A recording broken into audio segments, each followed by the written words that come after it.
Good morning in there, out there, from in here, out here. Welcome to the Sentimentalist. Here's Vivi.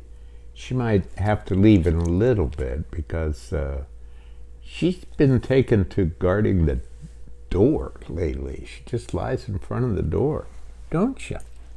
Huh? Would you like a little treat? There you go. Oh, you're a good girl. Would you like to say good morning?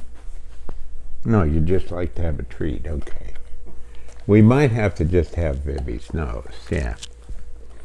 Well, boy, how about, I'm sitting here looking out at the beautiful light on the trees, and we decided to try a different setting this morning. So welcome to this set, and I can barely see you because I haven't cleaned my glasses yet. So, hi, Mark. Oh, we're going through some tough times here, that's all I'll say. So I'm glad you're out there because it feels like you're very much a part of it. And that helps. That helps a lot. Sips, slurps. Oh my goodness, let me check my notes because, well, first of all, last night we had after a month layoff, we had the gathering of our Landscapes of Poetry group, and oh my goodness. Well, all I can say is everybody, I went overtime by mistake. I screwed up and didn't watch my clock, but the thing was, I could hardly prevent it because the pieces were so remarkably powerful. And this is a group that without even trying, they what do you call it when trust of one another is simply there and you don't even have to think about it? You know, you don't have to think, well, should I dare to write this poem that's so painful? I don't even think about it. It's simply there. And these are probably, for some reason, these poems were all heartrending.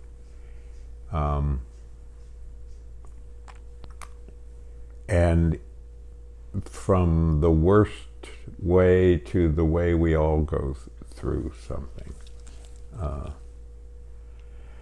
So the courage of vulnerability, and as I said to them, I don't even think they think it's courage. They're just vulnerable with one another in the most empathic way. Someone will read a poem and everybody goes, yeah, that's about something that happened in your life, but boy, did that fit mine. Did you see this?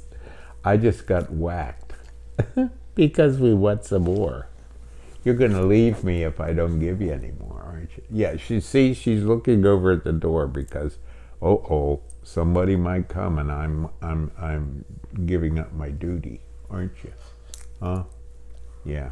We had a beautiful walk down to the dock today. Vivi and I, she loves to look at the fish and hope for a turtle to come up. Don't you? Yeah. So today Julie and I are figuring out how to escape, because it's important to save your psyche by escaping, like Vivi's about to do. Well, maybe. Well, time out for scratching. Yeah. Time out for scratching, huh? Good girl. Good girl. Yeah. Down. Yeah, that's my girl. Yeah. Slurp. Let's see what else we have here.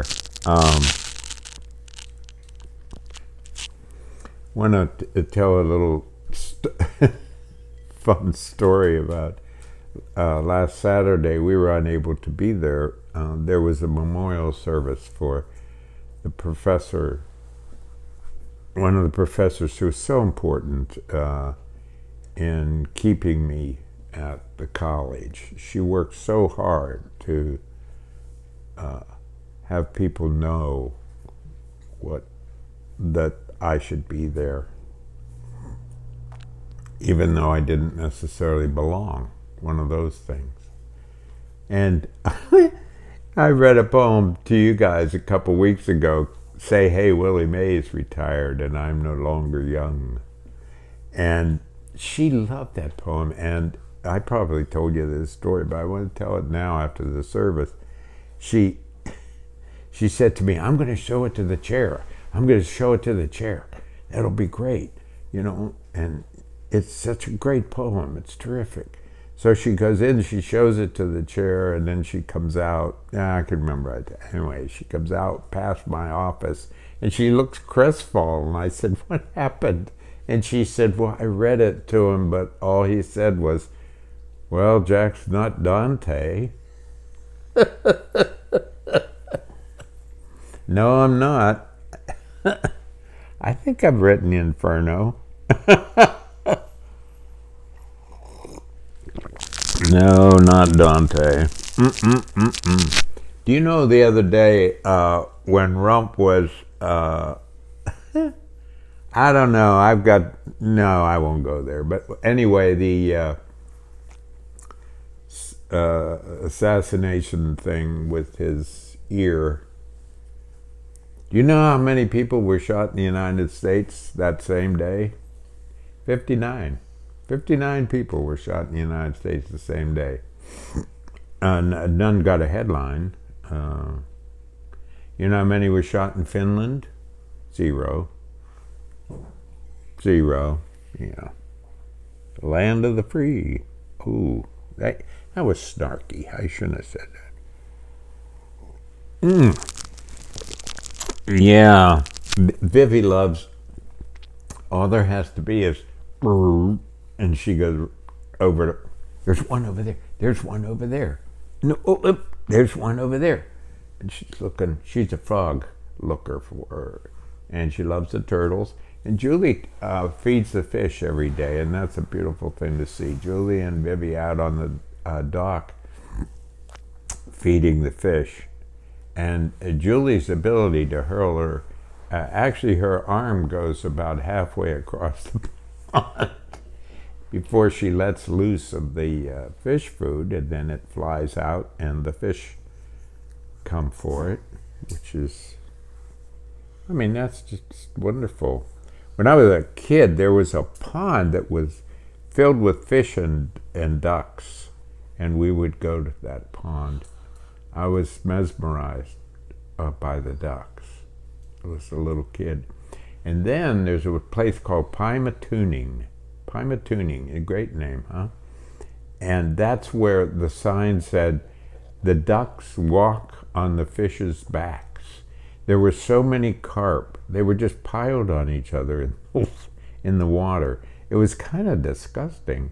And then there were all these ducks, and the only way they would be actually so many carp that the fish were walking on the backs. And of course the people throw the bread in, and then it's more and whatever.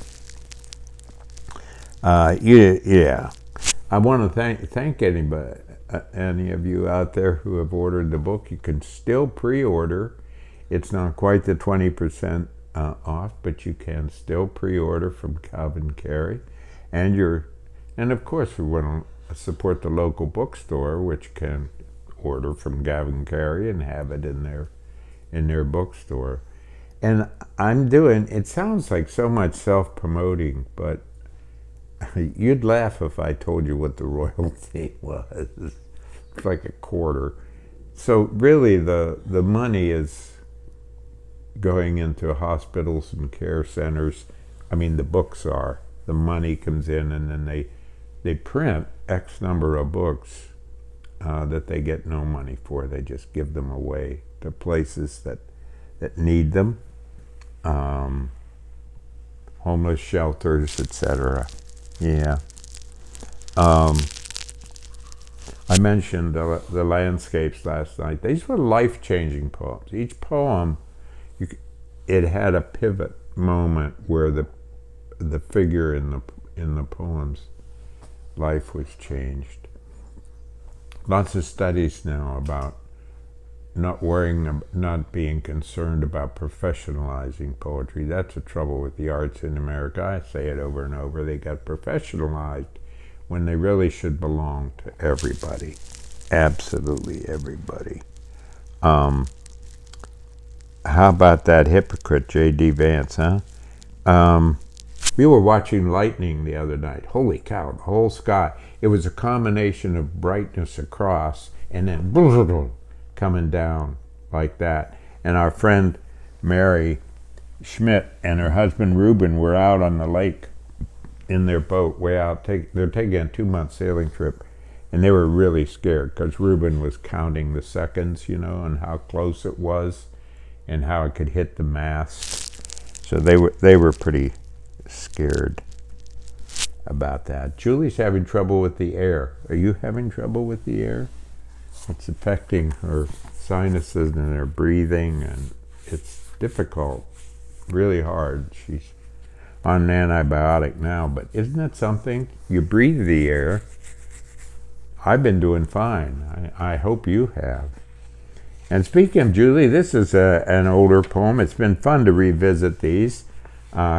It's for Julie, but you get to hear it too.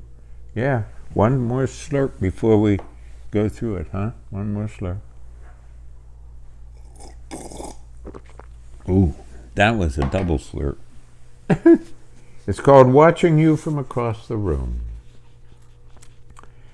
I am noting the gentle curve of your cheekbone as it begins somewhere.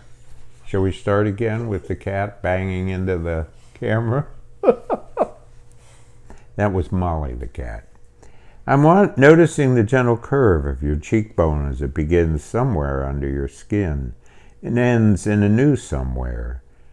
As around you the cicadas sing in the night and the politics refuse to wear out. I want to stay quiet and gentle. But there are words like cancer and detente and convention and thermonuclear to try to whisper between the notes of the jazz riff or the strokes of the brush on the tight white canvas. In the winter, the saints sleep as the same snow comes to us from the same witch's kitchen.